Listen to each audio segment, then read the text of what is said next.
Hello friends and welcome to another episode of the Urban Homesteading channel with Professor DIY, Mrs. DIY and Elpida. Today we're going to do a somewhat specialized project, but it has other applications as well. We're here in our bathroom, as you can see, and we have a very nice shower surround. Actually, this is the bathroom for Grandpa DIY, and because Grandpa is in his mid-80s, for his safety, we want to install a grab bar in the tub, right? And it will have to go somewhere here because there are other things around, right? Mm-hmm. So we're going to have to find the studs. And again, as I said, this might seem a very specific project, not of wide interest, but on occasion you might want to put something else there, like a shelf. So the process that we're going to use, and hopefully not need a new surround or to repair the surround, should apply to every surround that you can purchase, right? Not just this one. So we're going to go out for a moment. We're going to open the box and make sure that we have all the material that is supposed to come with it. So our episode will be a little different today than our we are not building anything. We're just making an improvement here in our surround sound for Grandpa DIY. We're going to install a grab bar so he can easier sit on his, he has a little, what do you call that, bathroom stool? Chair, stool. And he can easily navigate when he's showering. So this is going to be a very interesting project, and you are still my favorite viewer. From Amazonia. The store of everything. The store of everything. Not affiliated with Amazon or this specific project, product, I mean. But that's where we bought it because for things like that, it tends to have the best price, right? Usually.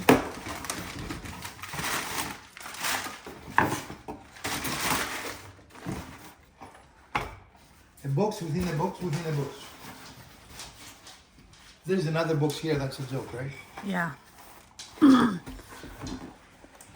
the reason we are opening this is to make sure that there is no damage, that the bars are not bent, for example, you know, and that All the hardware is the present. hardware is here. So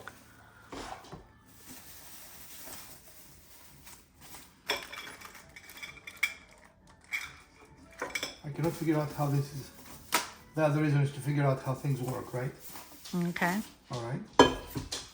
Oh, I see now. So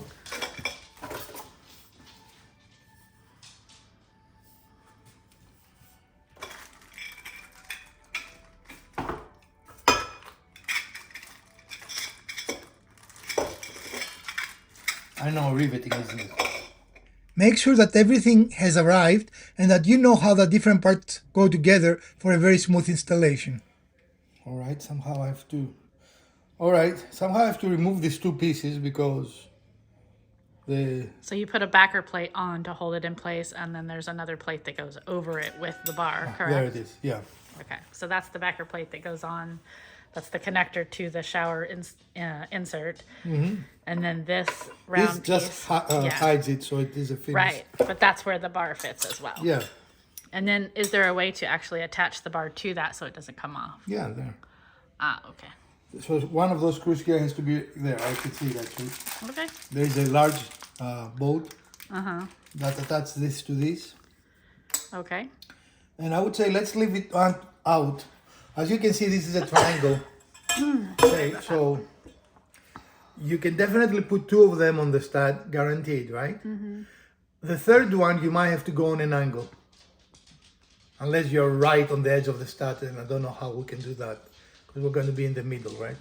Our device is always the middle. But we're going to show you that. So let's go back to the bathroom.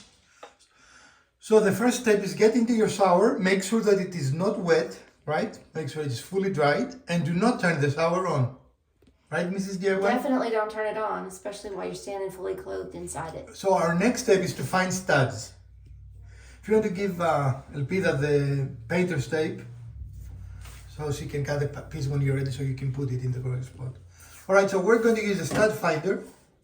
And hopefully we'll find two in the middle of this panel. A trick you can use is to go over the area twice to ensure that your stud finder actually consistently finds the studs. We repeated this process and our stud finder was not very precise, was not very consistent, so we went on to move something else. Maybe on a vertical, that is not a stud for sure. So lift it off the surface, please, and start again. That is clearly not a stud, buddy. Bunny? Buddy. Okay, that's the middle of the stud. Do you also need the... Well, where did it go? Back it up a little bit. I did. Okay, come to the right again. There.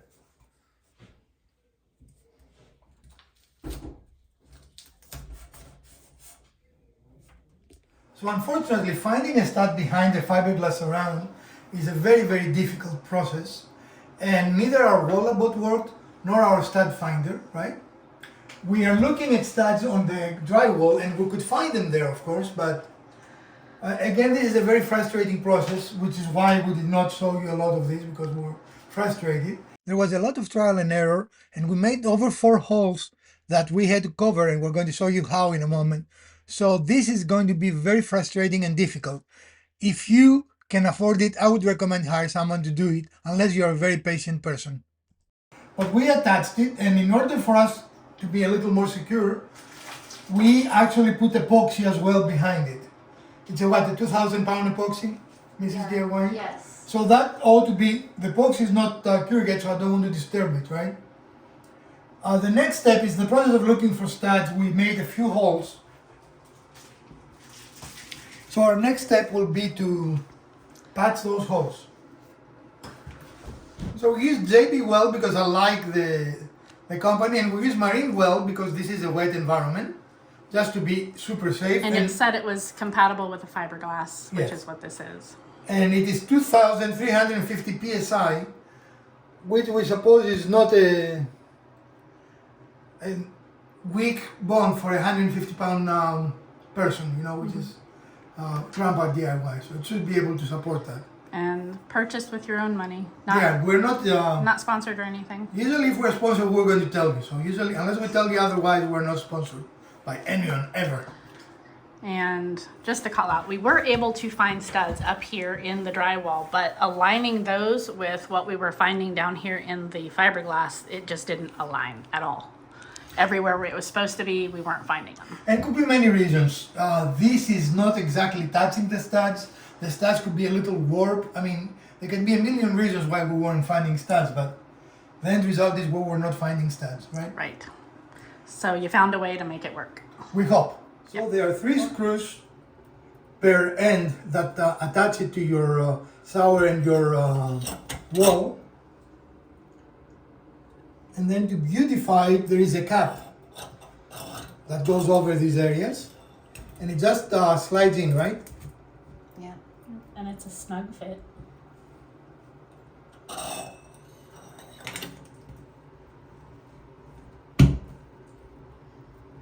So with that part finished,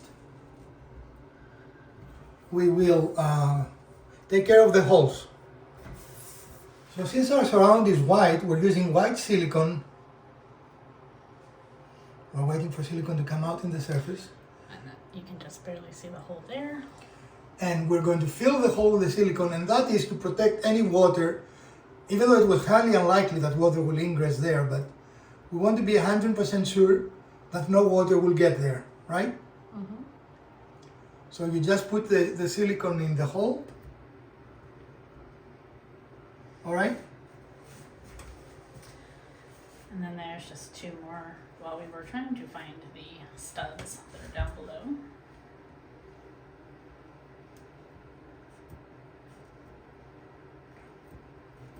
And finding your studs is the frustrating part of this process, right?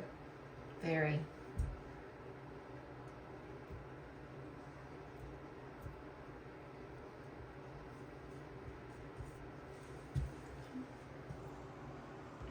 So the next step is putting clear silicone around your plate And that will make the plate a little harder to get off if you need to get it off, but not impossible. You just cut through it, right?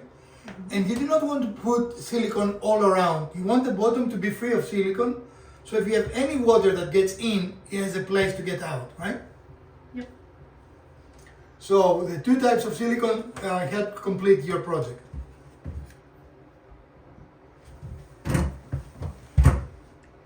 While it is not possible for a lot of water to go through this area, it is possible if you do not use silicone that some water can go behind.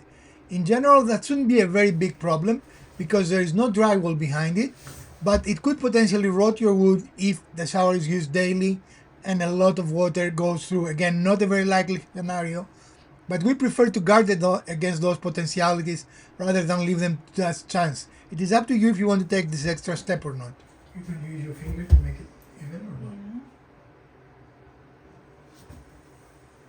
Again, with the fancy tools. Yep. They do actually make tools for this exact thing, right? Yes, they do. But under most circumstances, the finger is actually just as good as the other tools. Sometimes better, right? Yeah. All right, and that concludes the installation process. And we're going to wait for an hour for our epoxy to fully cure. And then we're going to test it before we trust Grandpa DIY to use it, right? Right. Now, the worst thing that happens is, of course, you have a grab bar that doesn't really hold weight, you know. Right. But hopefully that's not the case. If you have hit your studs, you're absolutely not having any issues, right? I mean, as long as you hit your studs, it's going to be secure. In fact, even if you only get 2 of the 3 screws, that's plenty strong. But we hope that in an hour we're going to have Mrs. DIY test it. Okay. And since he can put some weight on it, and we're going to go. Well, friends, this is our episode for today. And we have our grab bar installed, which hopefully will give a little more security to Grandpa DIY.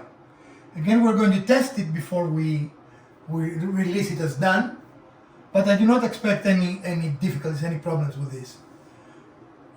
Ladies, what was the hardest part? I know, but what was the hardest part here? Finding something to secure it to. Right, the studs. First of all, this is not exactly on studs, so it is hard to know how far it is. We were not here when they installed them. It's hard to know if they installed it correctly, right? If they were correct according to ADA, they should have a backer here, exactly for that purpose, but with the tools we had, we could not really locate it.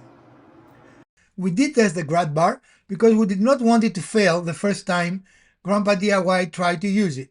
It is a good idea to test an installation like that, so you're not going to have a very unpleasant surprise. It is not a very expensive project, but the handyman will charge you about $300, $400 for it, plus the material, right? Mm-hmm. All the material came with the kit except for the epoxy and the silicone. And that was not very expensive, was it? Mm-mm. So this is not even a $50 project. We hope you enjoyed this project, and if you did, give us a thumbs up. If you didn't, hit the other button twice. Share, like, subscribe. Let us know. Do you like episodes like this, and would you like to see more of them in the future? From Professor DIY, Mrs. DIY, and Elpida, let's make something safer together.